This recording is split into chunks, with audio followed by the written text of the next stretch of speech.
The City Council / successor agency to the Urban Redevelopment Agency desires this meeting to be conducted in a professional manner, respectful of all participants. Therefore, the mayor may ask that speakers refrain from engaging in personal attacks, name calling, or campaigning on any election issue during their allotted time.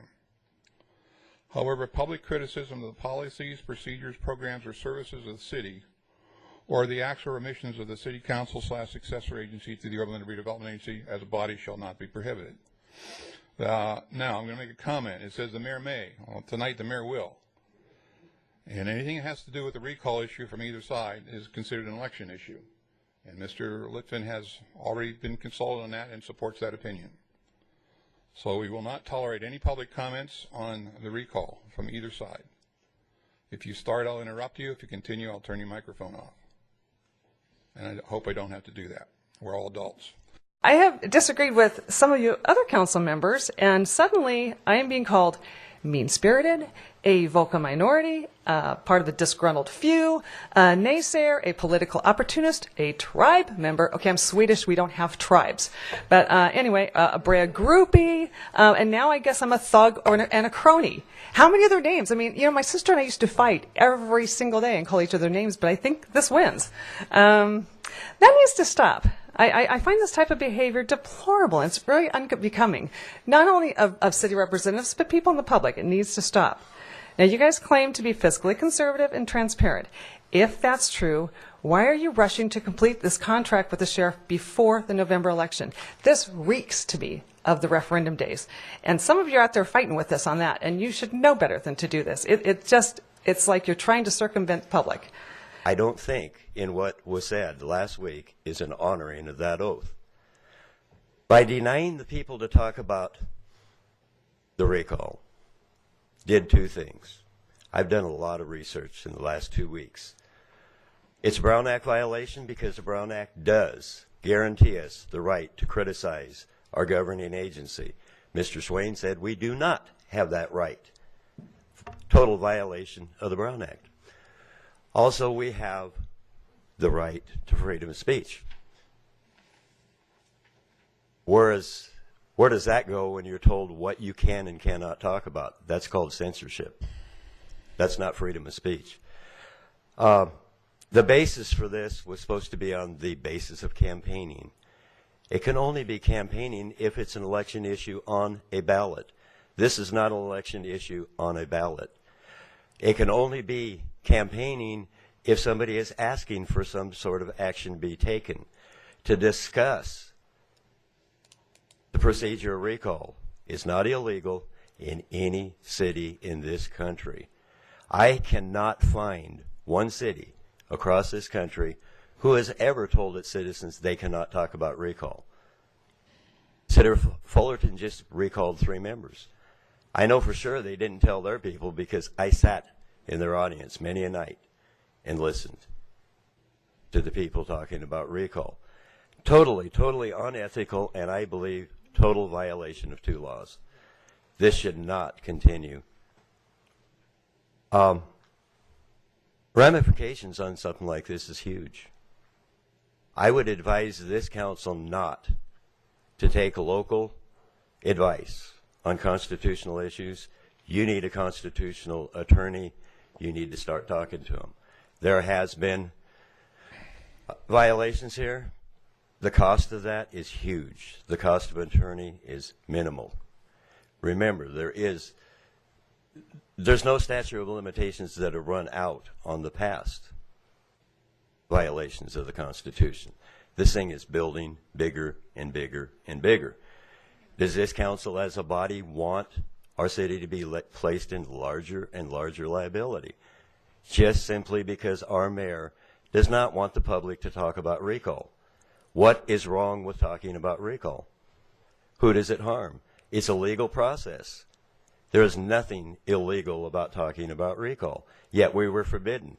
We were told our microphone would be turned off. I didn't hear that tonight, so I guess his finger's not quite as itchy tonight to turn the mic off.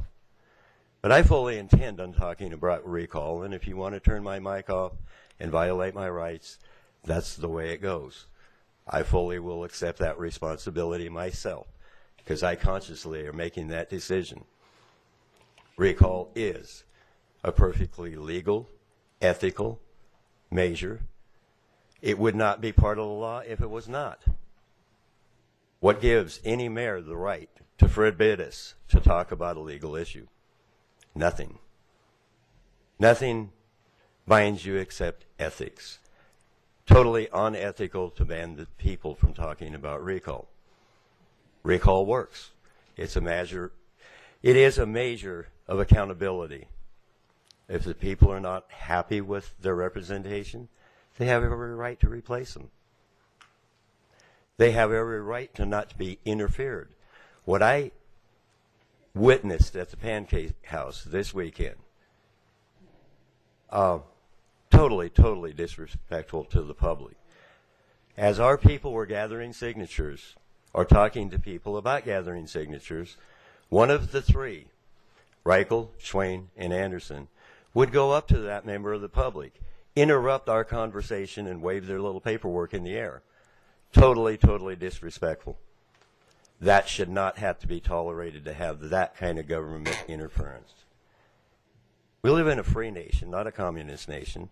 Don't try to treat it like a dictatorship. You are acting like dictators. Thank you. Mr. I'm not a political radical. I've known a lot of you for a lot of years. I resent being called names. I'm not a union member. I'm not a thug. I'm a citizen, exercising my rights. As far as violating my personal rights, you know, if you think you made the best deal with this contract bid, then you should just sit there and let the process ride out. If we are wrong, we will not get signatures. We will not get on the ballot, or if we get it on the ballot, if you are so sure you're right, people will not vote for the recall. Instead, you're out there harassing people. Very unseemly.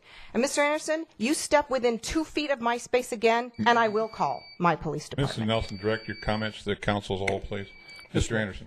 Thank you so much. And I guess that will apply both ways, stepping in my space. I sat in my chair And, for 8 hours. Mr. Mayor. Mr. Mayor, City Council, my name is Ben Albertini. I reside in Yerba Linda for the last 12 years. And I have a letter which I'd like to pass a copy to each one of you. Yeah, give it to And Captain to Hayes, and voice- he'll pass it to us. This is to voice our objection to the signing of a contract with the Orange County Sheriff. These proceedings are not what the people of Yorba Linda are expecting from our council members, mayor, and city manager. If, as you have stated, you are interested in getting the most advantageous deal for Yorba Linda, you must allow the Brea Police and Orange County Sheriff to present their proposals line by line, side by side, in the same exact points. List what you want and have them fill the numbers. Another way to solve this would be to have the voters ourselves decide in November what do they want for their police services. At this point, just about anything else is better than what you are proposing. Thank you very much for listening. Good evening, Julia Schultz. You know, for about 8 months now, I've watched 3 members of this council continue to ignore the majority of the public. You told us that we needed to change our police service providers solely because of the cost. We saw that on tape even. Brea has offered the lowest total cost. By the time you add all the costs in, their total is lower, which is exactly what you said you wanted. And you chose to receive and file that. It makes people believe that there's some kind of backroom deal, there's some kind of promises that have been made. It doesn't look right. Mr. Litfin already indicated that we are under no obligation to sign a contract with the sheriff and that we could either renegotiate with Brea or compare the proposed bids side by side. 3 of you said you needed to honor your word to the sheriff because no one would ever respond to an RFP in the future if you didn't. Mr. Anderson, I'm over here. What about honoring your word to citizens of Yorba Linda? You said you were negotiating to get the best price. That would be Brea's offer. You're not honoring your word to the people you're supposed to be representing. What about honoring a 42-year relationship with Brea PD? We were in the middle of negotiating with them, and you chose to walk away. You have no honor. And I've got news for you. The reason no one will want to respond to an RFP in the future in this city is because of the way you treat existing contractors and citizens. We are talking about making a decision on one of the most important issues that we face that constitutes roughly 40% of our budget, and you're refusing to consider all options. Right now, you have a responsibility, a moral and ethical obligation to this community to thoroughly investigate and consider all options, including Brea's offer. As I read through the sheriff's proposed contract, I'm astounded by the inadequacy and incompleteness of their proposal. For example, on page 15 of their contract, it indicates that there are unresolved issues relating to personnel costs. And if the costs go up after labor negotiations, we're required to pay the higher cost. No one in their right mind would sign a contract like this. You need to get these things vetted out. Signing the contract would place our resources in jeopardy and would result in a reckless use of public funds. It would provide you that you have a complete disregard of consequences of your actions, given the fact that the majority of citizens have consistently and continually requested the opportunity to consider Brea's current offer, and the fact that Brea is offering the best response time at the lowest cost. Approving the sheriff's proposed contract would constitute a deliberate abuse of your authority. I'm submitting a letter of objection to signing a contract with the sheriff and request that you reopen negotiations to include Brea's current offer. There's no rush to complete negotiations, and it would be enormously irresponsible to enter into such an open-ended contract.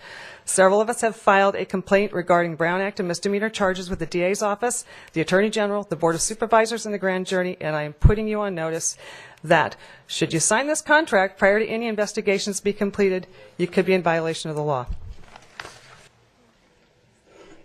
Hi, my name is Joyce Gorman. I've been 28 years in the city. The only thing that's erroneous is that you keep correcting us when you don't correct anything. When we find that there's something wrong, we correct it the next day. Because I'm doing my own sheets, okay? So that's number one. Number two, you put a contract through that only had 24 hours that the public could look at the contract. The contract was signed. The money isn't in the lines. We don't know how much it's going to cost. But you're not even talking about the sheriffs anymore. We should have an update every meeting. What's happening with that contract? That contract should be finished before we have a ballot vote in November. I'm nervous, okay? So I'm so rattled because you keep calling us liars. I never would even know the word baboon to use.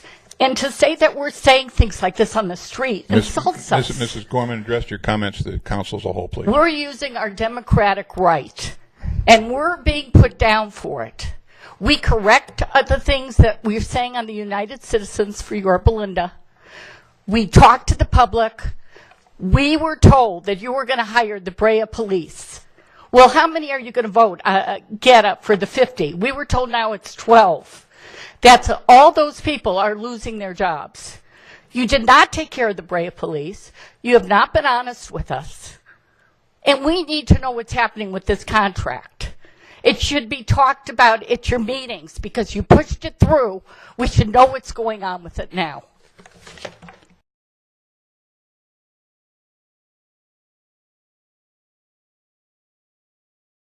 Good evening, Julia Schultz. A few months ago, a diverse group of residents decided that we could no longer sit back while our city was held hostage by 3 council members. Since that time, these courageous residents, most of whom didn't even know each other, have been subjected to ridicule, slander, vicious lies, and personal attacks by those 3 council members and their small group of friends, simply because they cared enough about their community to stand up for what they believed was right. What I find so egregious is that rather than address the issues, council members Anderson, Rikel, and Schwing have chosen to launch personal attacks on these amazing people. Let me tell you something about these people you have maligned. They are among the most honest, decent people I've ever met. They have more integrity in their pinkies than the 3 council members to my left combined. So if you want to sit up there and call me names, go right ahead. But I'm not going to tolerate you bad-mouthing these individuals who have given so much because they care so much about our community. They weren't giving up their time and money for personal gain. They're concerned, just as I am, about the direction in which the council voting bloc has taken this community. How dare any of you criticize members of the public for taking an active interest in their community? What, no one is allowed to disagree with you? With respect to the recall, in 2006, John Anderson was elected with 6,684 votes. We collected nearly 8,000 signatures for the recall. That's more people than elected Mr. Anderson in the first place. Unfortunately, with heat, scheduled vacations, illnesses, injuries, etc., we were only able to reach about 25% of the 43,000 registered voters. Even with that, I have no doubt that the majority of the community was in support of us because we got between 75 and 80% of the registered voters to sign. No one has ever been this successful with the recall in Yorba Linda. We found that only 1 in 10 were favorable toward Mr. Anderson, so I'm not sure how he's now figuring that he has 80% approval rating. Seriously, we had people that were clamoring to rip the clipboard out of our hands to sign it. They couldn't sign fast enough. The bottom line is the majority of people aren't happy about what the voting bloc has been doing, and you can spin it any way you want, but the facts will remain the same. And by the way, the secondary goal of the recall was to educate the public as we approach the November election, and that has been highly successful. Mr. Anderson claimed that the recall was silliness. Wow. So he thinks that nearly 8,000 Yorba Linda residents that signed the recall are silly? If it was silly, I'd like to know why Mr. Anderson, Ms. Rikel, and Mr. Schwing spent so much time in their summer in front of grocery stores, walking neighborhoods, and having sheriff's kids pass out anti-recall flyers. I mean, if you're so sure of yourselves, why didn't you just ignore us? I even heard that Mr. Anderson used some vacation time to fight us. During the Measure B days, there was a huge outcry about the signature blockers and how nasty they were. Interestingly enough, the signature blockers during the recall were these same council members and their friends who were screaming about the nastiness of the signature blockers back then. Well, I guess that behavior's okay for them if they do it. Mr. Anderson continues to attempt to paint the recall people as liars. He stated that repeating information that they knew was false was a lie.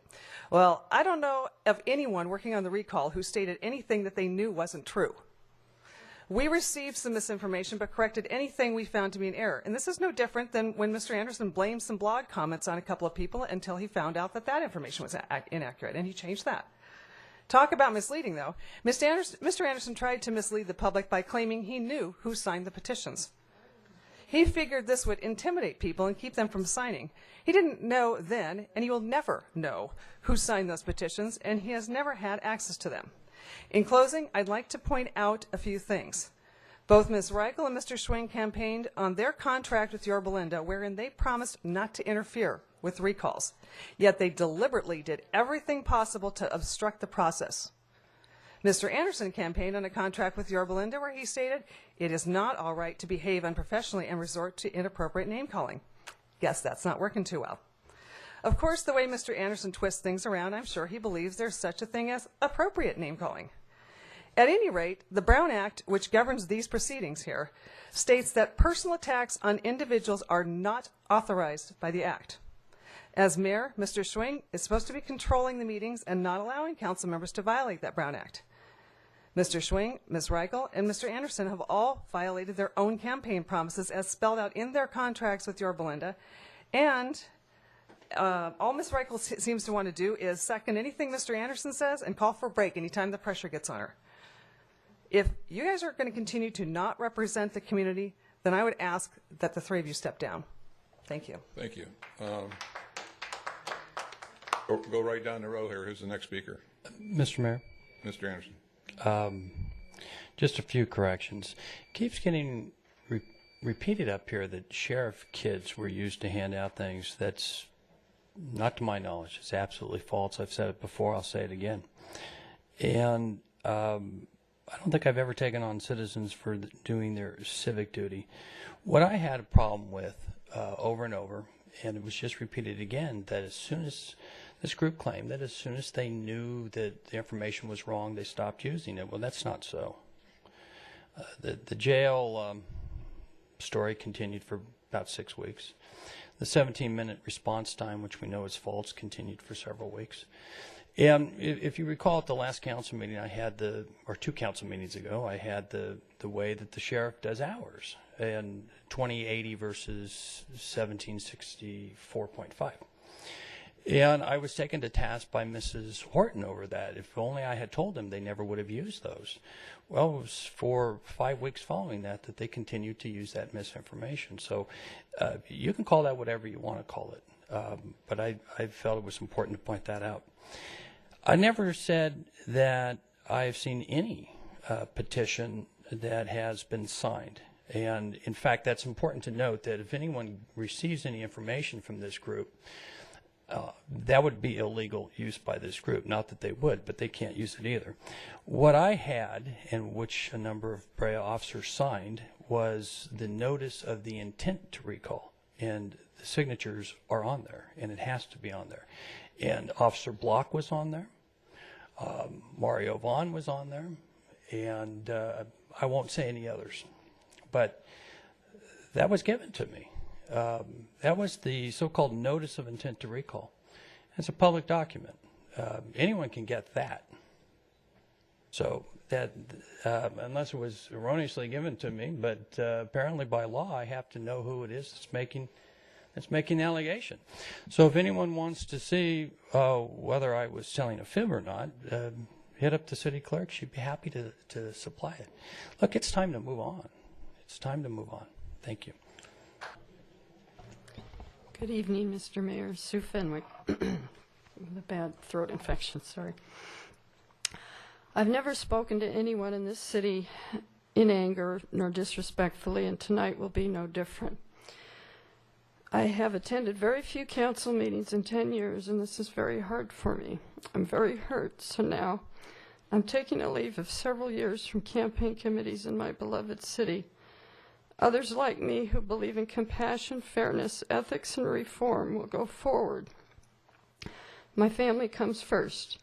I've seen a lot of hurt, and I helped lately along with about 100 other people to try to finally stop it. Because of a barrage of hurtful actions, I now have to mention some volunteer service, most of which I have not spoken except to a small number of people. Having been falsely labeled a liar, evil, mean-spirited, and generally a bad person, mostly by persons whom I have frequently, warmly, and graciously welcomed into my home for fundraisers and meetings over the years, which benefited them and or their candidates. I now have to defend myself and my friends. I worked hard for them, donated my hard-earned funds as a low-paid charity director of 20 years, and hundreds of dollars. I became quite ill last week, having been run down by this treatment. It included taunts, ridicule, yelling, insults, and shocking actions that I hope never happens to anyone else. That was the same week that I reached a milestone for me and my family, but the joy was taken from it. I'm referring to my 10-year anniversary as my cousin's kidney donor. I helped found the Interfaith Council of North Orange County, and we sponsor the annual Candlelight program on 9/11. My appreciation for Councilman Jim Winder and the Brea Police Department has grown over the years because of their hands-on support of this gathering and because of his generous donations toward the event's cost and other charities in our city. They seldom receive recognition for their efforts.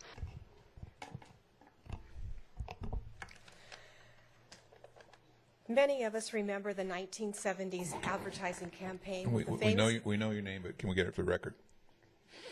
Yes. Thank you. Sorry, I meant to say that. Debbie Burks. Thank you. Many of us remember the 1970s advertising campaign with the famous tagline, "When E.F. Hutton talks, people listen." Recently, Mr. Anderson called for a meaningful dialogue on the controversial decision to award the police contract to the Orange County Sheriff. So when Mr. Anderson, the architect of replacing Brea PD with the sheriff, spoke, I listened. Not only did I listen, I also gave this statement careful consideration. Several questions came to mind. The first one was, why now? Why not make this statement back in November, December, January, February, March, April, May, June, or July? The demand to elevate the dialogue came after the Board of Supervisors had approved a contract between Yorba Linda and the sheriff.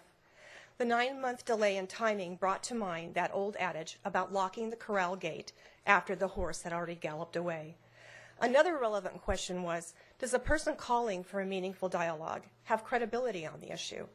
The answer required a review of the public record. From November 2011 to date, a long list of public speakers attempted to have a meaningful dialogue with the council.